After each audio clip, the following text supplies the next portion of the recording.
one thing that I really like about Ben is when you see one run play in a Lions game, it's going to set something up later. He's not trying to set up a play during the game. He's setting it up weeks before. So it might be 3-4 weeks where we're running the same play.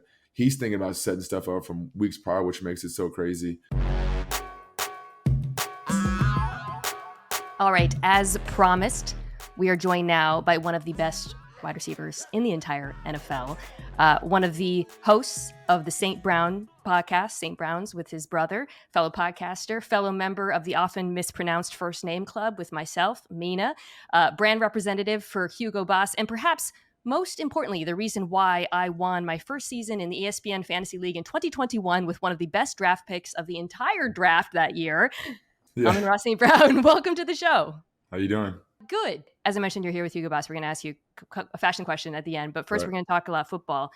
I don't even know where to begin. All right, let's just talk about you. So let's talk about Lions offense first a little bit. You are a very interesting number one wide receiver because you're such an unconventional number one. You align equally in the slot and outside. I think it's like about a clean 50-50 split. You do a lot of the dirty work over the middle of the field where you do some of your best work. You are an insanely good blocker. These are not traits historically that we have associated with that traditional X receiver in an offense. Why does that make the Lions offense so hard to stop? I think for us as an offense, we have so many different guys that can do different things. And I think we all have equally, we're all talented in ways. I mean, Jameer and David, I think, complement each other so well in the backfield. Sam Laporta being able to do all this, he's run blocking is really good too, but him to being able to make plays over the middle of the field with me. Then you got a guy like Jameson that's super fast that can take the top off the defense. So you have all these different type of guys in our offense that can make plays. And you have a quarterback like Jared that can, put it wherever he wants. It makes it super easy. And then when you have an O-line that can block, pass or run game, one of the best in the league. You got to watch the run, and it's hard to watch our run game and then watch the play action pass. So I think Ben does a great job of, mixing that up with our run game, giving different run looks every week to the defense, and then trying to make everything look the same and make, all the different things look similar. So he does a great job of dressing up, different formations with motions and everything. But honestly, we get a lot of those motions and formations. We're getting to, our same plays. It's just making it look different for the defense, but a lot of the stuff that we do really well. Which is, of course, a theme you're really seeing around the NFL with some of the best offenses, including the one that you guys are playing in week one, the Rams offense. There's a lot of that shared DNA, including the fact that you guys both operate from these like ultra condensed formations. I think, I know, in fact, because I just looked this up, you have the third highest rate of snaps aligned from a close split. What sort of advantage does that give you as a receiver to be aligned so close to the formation? When the ball snapped, you can, be behind, slide behind the lineman. No one can see you. You might come on a slide block. You're able to get to the other side of the field quicker. So if you're way out wide to the right side, you really can't get to that left side. Even if you tried to run, the play would probably be over by then. But when you're close, close to the formation, close to the tackle, you can get to the left or right side of the field. You can go downfield. So I think there's so many different things you can do when you're closer, to the ball or to the tackle, you can say. And in our offense, like I said, we do so much stuff from condensed, a lot of run game, a lot of different stuff. So to make everything look the same, make our play action look the same, our boots, our inside zones, our wide zones, our tosses, everything. So it makes it really easy for us to get into a lot of our plays. One thing that strikes me watching you guys, in addition to what you're talking about, is defenses. They play the run so heavily. You face a lot of single high, a lot of stacked boxes, and yet you're still incredibly efficient through the air. But watching it, Amon-Ra, it strikes me there's such opportunity downfield outside the numbers because defenses are so concerned about what's happening in the middle of the field. And if Jameson Williams can take advantage of that opportunity, you're able to stretch the field, horizontally, vertically. What sort of leap do you expect from him this year? Yeah, I'm excited for him. He's feel like every year there was something that, kind of got in his way, whether it was his injury, his rookie year, the suspension that happened last year. This year's finally, nothing's in his way. He got a full training camp, preseason, everything, OTAs. And he's looked great all training camp, all OTAs. So we're excited for him. The whole team is. I know he's excited for the year that he's going to have. Every game is going to be different. You never know who's going to make plays, but there's going to be a time where, we're going to have to rely on him heavily. and I think he knows that. So he's ready for it. And like I said, we got a bunch of playmakers, so it's not just on him; it's Yeah. on all of us. But he's going to be big for us this year. It's not just on him, but because you guys are so, you're so good at what you do and the run game is so dominant, he will have those one-on-one opportunities that maybe you wouldn't get in other offenses. Definitely, I think he's going to have a bunch of one-on-one opportunities, just because of our style of play. Like you said, we can run the ball really well. We got guys, we kind of use the middle of the field, like you said, a lot with me, Laporta, the running backs out the backfield. That sometimes on that outside it is one-on-one, and I feel bad for anyone that's trying to run with Jameson Williams because that man can run. I alluded to your work as a blocker earlier. It's something else that strikes me watching the best offenses around the NFL. A lot of them have skill players who are really good as blockers. The Rams, the Packers, the Niners, obviously. Tell me about like the work you've put into your craft as a blocker, and like it seems like you take a lot of pride in that aspect of your game. Yeah, I think, like you said, most offenses do have those skill position guys that'll block. I think the most important thing is, the line's going to take care of the first seven, the backers, the D line, the edge rushers, whatnot.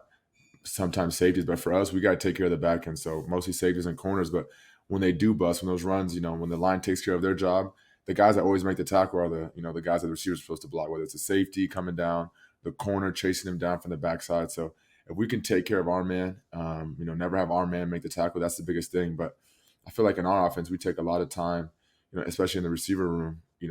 When installs go in every day for each game, we make sure we always touch the run game first, hash out any questions that we have, because I feel like our run game is pretty complex. We have a lot of different things going in every week, and we have to know who to block. That's really the hardest part, is knowing who to block, because once you know who to block, then I feel like it's a willingness to go block, and that's just a mentality you have to have. But knowing who to block sometimes can be hard because of a lot of moving parts. You got shifts, we got motions, pre-snap, so knowing who to block is the hardest part. We get that hashed out, and then I feel like our whole room, we have a DNA, our whole offense, to finish downfield, finish blocks, spring our backs loose, spring our ball carriers loose, whoever it is, whether I'm catching it, whether someone's catching it or running it. We're the ones that make the the 8-yard gain into an explosive 20-25-yard gain.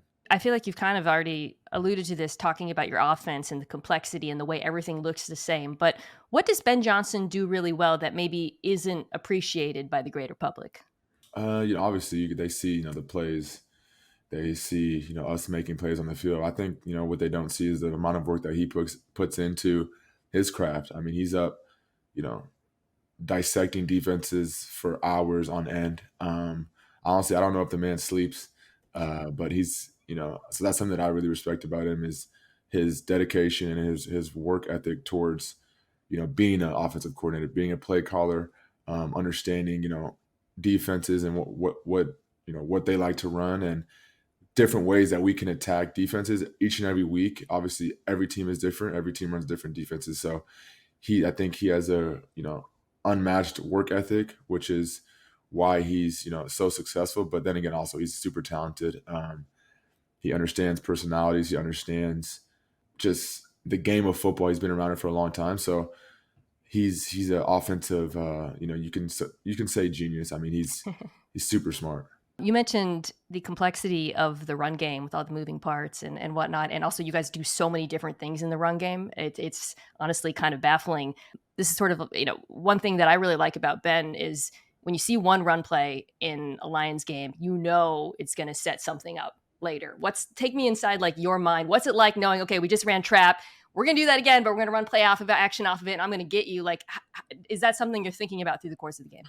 Yeah, so that's not really something that I'm thinking about, but I know all coaches, but especially Ben, is thinking about it. But the thing that Ben does so great is he's not trying to set up a play during the game. He's setting it up weeks before. So it might be 3-4 weeks where we're running the same play, and get into that next week. He's like, okay, we ran this play about, 4 times the last 4 weeks. Teams are going to be expecting it. We got something off that. So he's thinking about setting stuff up from weeks prior, which makes it so crazy. Because once 1 week goes by, I'm not even thinking about the game before that, really. But as a coach, he's thinking about all that stuff, which, again, I think his ability to, look at the details and pay attention to all the little things is also what makes him so special. Is there a play that he calls that you personally love for you? I mean, there's a bunch of plays that he calls. I love just a good old F choice. Let me go work. One of my favorite plays. Going from Ben to Dan Campbell, I mean, one of the things I like about him as a sort of nerd, I love his aggression on fourth downs. And I love the fact that for him, it's about process. You know, even when it doesn't work, he says, well, this is who we are. We have done this. We are sticking to our identity. But what I want to ask you is, you know, in a game, some high profile moments where it hasn't worked, how does that play in the locker room after? We don't really, bat an eye. We understand, going into games that if it's fourth and short and we're in the plus territory or whatnot, we're probably going to go for it. And so that's, like you said, that's our identity. That's all I've really known since I've been here. So sometimes it'll be third and 7. We'll run a play, Knowing that, we're running a play only getting 5 yards. And in my head sometimes, well, it used to be, why are we running this play? We're only probably going to get 5 yards on this. But the coaches, they all know we're going for on fourth down. So now I even know when it's third and 7, third and 8, and we get, we call a play that's only designed to get 6 or 7 yards, it's because we're going to go for on fourth down. So me as a player understanding that it helps me out in certain situations because I'm not trying to, my route is at 5 yards. Don't try to push it to 7 yards to get the first down. Run the route at 5, catch it. If you don't get the first down, that's fine. We're going to go for on fourth down. So being able to understand that aspect kind of has helped, I feel like, our whole offense because early on we didn't really understand it, but as we kept doing it, it kind of made sense. it's sort of like organizational buy-in almost, which strikes me as like great coaching and leadership, that everybody is kind of rowing together. It kind of helps when you have the same coaches for 3 years. Yeah. It's a lot of the same players that have been around, same quarterback, so that plays a big part. But I feel like we're all bought in. So coming off of last season, as we look ahead to this year, no questions about the Lions offense, run game, pass game. No questions about the Lions run defense, which was actually exceptional last year. The biggest question, I think, coming off of last season, and one that the team really tried to address, was the pass defense. You go up against them in practice. You know about the additions. You've seen the rookies playing. So tell me, why should Lions fans be optimistic about improvements in the pass defense this year? Yeah, I think our pass defense is going to be much improved. Well, I know it is. Going up against them each and every day in camp and OTAs, it was definitely more challenging than it has been in the past. Not saying it wasn't ever challenging, but Carlton Davis, Terrion, Amik, Iffy, Kirby, Brian, they're all competitors. They're all looking to make plays. They understand what happened to the Lions defense in the past year, and I feel like everyone on that defense is motivated to not let that happen again and to prove everyone wrong that we can defend the pass and we will defend the pass. And if that means we got to play man, then we'll play man. If we got to play zone, we'll play zone. But whatever it is, we're going to make it happen. And I feel like they got a bunch of guys in the secondary that can make plays on the ball too, which is huge. I feel like not just covering, but being able to get those interceptions, get the hands on the ball, whatever it is. And so I'm excited to watch them play because I'm tired of going against them every day. It gets annoying. They're starting to understand our pass patterns and how we like to do things on our offense. So I can't wait to watch them cut it loose, week 1 versus the Rams and watch them go hit something. Last question before we move to some rapid fire questions at the end. What would you say is Jared Goff's most underrated skill set as a quarterback? I feel like everyone knows how accurate he is. That's a given. I feel like people don't really see his calmness. I mean, maybe you can on TV, but his ability to kind of stay even keeled throughout the whole game, whether it's a touchdown or an interception, whatever it is, he's, his ability just to stay level-headed is huge, I feel like, especially as a quarterback, because you're making so many decisions. You're the one with the ball in your hands. You're making the throws, and not every play is going to go your way. So he's just able to stay calm throughout until that, that clock hits 0. A lot easier to be calm behind the Lions' offensive line versus some others. And you know what? It strikes me watching him because I've obviously watched his entire career going back to the Rams. It feels like you and him are like such a dream quarterback receiver pairing because that man, through ups and downs, has always been, I thought, one of the best quarterbacks throwing to the middle of the field, which is, of course, where you eat. Definitely. He's, between the numbers, I feel like that's where he makes his money. He's, like I said, super accurate. There's throws that we see on film and practice, like his anticipation, his accuracy, he's putting it exactly where he wants. And I feel like that's really kind of hard to find in this league nowadays, is to be super accurate over the middle, because that's where most of the defenders are. I mean, it's easy to throw a go ball when a safety is, in the middle of the field and the guy's one-on-one with a corner. But to throw it when there's, moving coverages, zone coverages, guys dropping out from the D line to be accurate and confident at the same time. It's tough, but he does a great job of doing that. And part of the reason why I'm so successful is because of him. All right, rapid fire questions. Let's start here. Which NFL DB is your least favorite to go up against? I don't really have a least favorite. Okay, who gives you the most like the best competition? Let's rephrase that. Like it's like a real battle. I mean, like I said, I don't really. There's no one where I'm like, damn, this one's gonna be tough. I feel like our offensive coordinator does a great job of moving guys around, moving me around. But one of my favorite DBs, and I've been saying it for a while, is Patrick Surtain. I think he's one of the best in the league. Patient, great feet. Long, can run, can make a play on the ball. He's one of my favorite. What's harder? So as I mentioned, you're the host of a podcast. How often do you guys come out, by the way? With the podcast? Yeah. Yeah, it's every week. So every Wednesday it drops. We record it on Tuesdays. What's harder, podcasting or running routes in the NFL? Oof, that's a great question.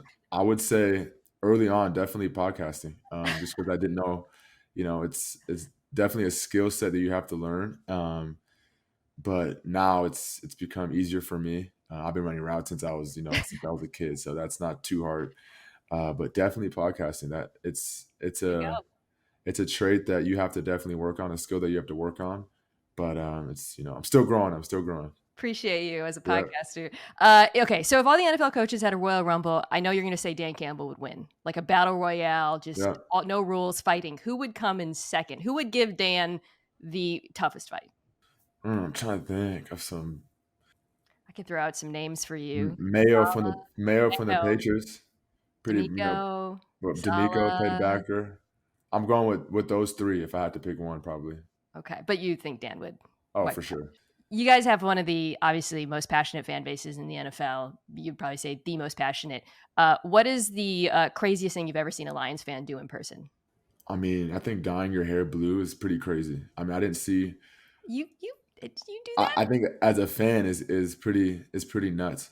To go now, you got to bleach. If your hair is dark, you got to bleach it first, and then you gotta dye it blue. So if you have long hair and you're willing to bleach all of your hair blonde and then dye it blue, you're going to be out for a while, whether you have to cut it soon or it's blue. So to me, that's pretty insane, but I love it. I love them for it. They're the best in the world. You used to be underrated when you came into the league. Now I think you're properly rated as one of the best and the best to do it right now. Who would you say is the most underrated receiver in football at the moment? I can't name the most underrated. Okay, just an underrated gem that you'd like. It doesn't have to be the most, but somebody who you think people should be talking about more and appreciating. DJ Moore, I like his game. I feel like it's it's not very conventional for a receiver when you watch him play, but he catches everything, literally everything thrown his way. To tackle him he's one of the hardest to tackle in the league. Yeah. He reminds me a lot of Debo with the ball in his hands. He's fast, he's quick. Like I said, when you watch him play, when you watch him run routes, you might think, ooh, that's probably not the best route I've seen, but he's getting open at a constant rate. He's catching everything thrown his way. He's producing. So he's a guy that I feel like is pretty underrated. I like that answer. In your own division. It's good. Yeah, in my own division. I think there's one more I had in my mind. Hold on.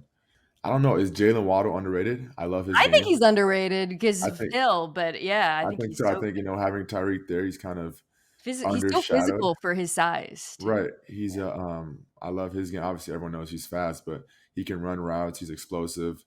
He can jump out the building. So watching him play, I mean, his run after catch is also insane. So that's a guy that I've known since high school. So love watching him play. Like I said, I don't know if he's underrated, but I feel like because he's with Tyreek, that sometimes people forget about him. But he's a beast. Two more questions. You were featured on Netflix's Excellent Receiver, but to be honest, your mom was really the breakout star of the show for me. I mean, every time I was just like more. I actually really I loved the series, but I was wanting to see more. But one of the delightful revelations was you guys speaking German, which I thought was just it was really touching and really cool. I was wondering if you could teach Mina Show featuring Lenny fans a phrase in German, any phrase. Yeah, any phrase. First off, we're going to start with hello. So hallo. Hello. And then hello, yep. And then we're gonna say, how are you doing? So wie geht es dir? So wie geht es dir? So hello, wie geht es dir? That's just hello, how are you doing? Easy phrase that you can learn. If you ever meet someone that's German and you want to say, oh, I know this, just be like, hello, wie geht es dir? And they'll be like, oh, I'm doing good. Hello, wie geht es dir? There you go. Good. That's good. Okay. Last question. As I mentioned, you are here with Hugo Boss, which has like a Hugo Boss NFL crossover. And thus, I imagine you are interested in fashion. So I want you to name the 5 most fashionable players in the NFL. Obviously, this is subjective, but you get to be the critic. Right. 5 most fashionable. That's impossible. I mean, that's literally probably the hardest question I've ever heard. Who's the 5 most fashionable? It's so subjective. But I will say, partnering with Boss has been a bunch of fun. I've been working with them for a while. Actually, since when I was a rookie, not even a rookie, before I got drafted, I did something with them for my pre-draft. So to be with them has been super fun. Their collection that they came out recently with, I think brings a little style of like calmness, some drip with some, style, classy vibes. I'm more of a classy guy. I like wearing classy things. So that collection really, I loved it. And I'm excited to, be putting on different stuff for games. I don't dress up every game, I'll say that. But if it's a primetime game, I will be putting something nice together. Okay, let me rephrase the question. Who is the most fashionable Lion not named Amon-Ra St. Brown? Ooh, the most Should be a fashionable. little easier. That is a little easier. I'm gonna go with. They're gonna already know. They're like, "Why'd you say this?" Whose dress is pretty nice is Aleem McNeil. Really? Because that's Yes. not easy. The degree of difficulty is a lot higher when you're a big man. Aleem dress is really nice, especially like for that. a big man too. I like what he puts on. All right, I like that answer. Usually people think it's a receiver, quarterback, corner, going with the D-line. I like that. Amon-Ra St. Brown, thank you so much for joining the show. Very excited to see you guys on Sunday Night Football Week 1. And for those who are listening, go check out his podcast, Wherever You Eat Your Pods. Appreciate it so much. Thank you for having me.